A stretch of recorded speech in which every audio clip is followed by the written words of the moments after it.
Well, it's been a while since I've made a story, but it's been quite the road trip getting here. Quick tip before we get to the meat of this chapter of an idiot's guide to hunting what goes bump in the night. Investigating a car that has both good gas mileage and a sturdy roll cage. So on to the very person you are reading this entry. Rakes. Popular monster you'll see online. But with popularity comes misconceptions. See, Rakes get confused for a lot of monsters, skin stealers and wendigos most of the time, so it's very hard to tell if the job you're being offered is worth it, because hunting a rake is by far easier than hunting a wendigo. You see, rakes aren't as smart or sadistic as your average boogeyman. They are what you get if you had a wild dog or a curious toddler. Typically, they'll be more wary unless they are hungry or in your direct area. Rakes get confused with wendigos and or other monsters because they look like what some organizations call a class 3 humanoid. In simple terms, pale and so skinny you'd offer them a sandwich on the spot if it wasn't for the wrong proportions on their bodies. But essentially, they tend to look like a human with a small rounded head, sunken in gray eyes, sharp teeth, thin legs, long arms with talons at the end instead of fingertips. They tend to have pale gray to a very light pink hue to them. They also tend to try and mimic sounds they hear. However, it will not ever sound right, and is mainly done due to a strange curiosity they have. All in all, they will look like a skinny man with larger hands and a weird head and shoulders. Where did they come from and how did they get in your area? Honestly, no clue. Best theories a few groups have is they are experiments done by aliens and dropped down to Earth, or failed flesh puppets that demons made to possess and dumped here.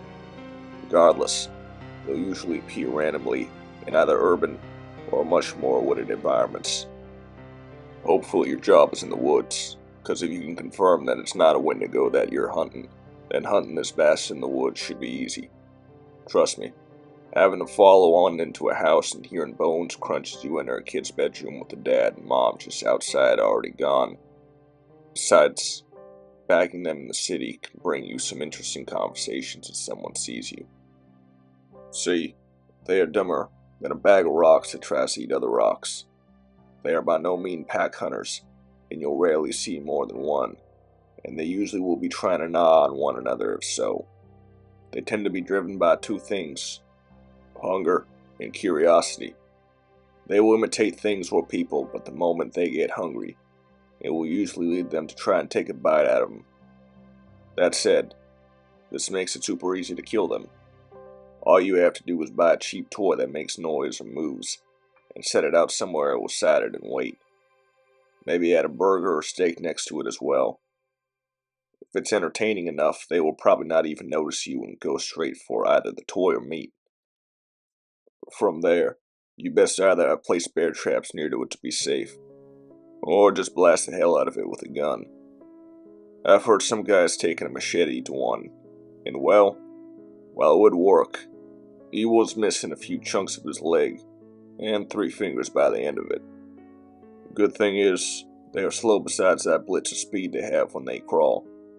Their bite force is something to be wary of, as well as the strength of their claws. However, all in all, they are some of the easier, I said easier, not easy, prey to hunt.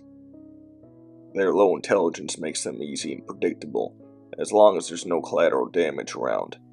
You could probably just bust out a shotgun and shoot it till it resembles a cockroach you stepped on. Just make sure only to approach after the body stops twitching. The muscles will clamp down, or claw down, on anything that gets nearby, even if the brain is gone. But again, the biggest problem with hunting these bastards is them getting misidentified. Because they look similar to so many other uglies, do not think it will be easy. Had quite a few hunters who went out to have a easy hunt, and found out that the person who put up the job couldn't tell the difference between a crawling little bastard and a 12-foot tall flesh-eating spirit. If you're gonna hunt one, just make sure that the source is credible, and stay tuned for the next guide about how to hunt one of the most common and yet deadly monsters, Wendigos.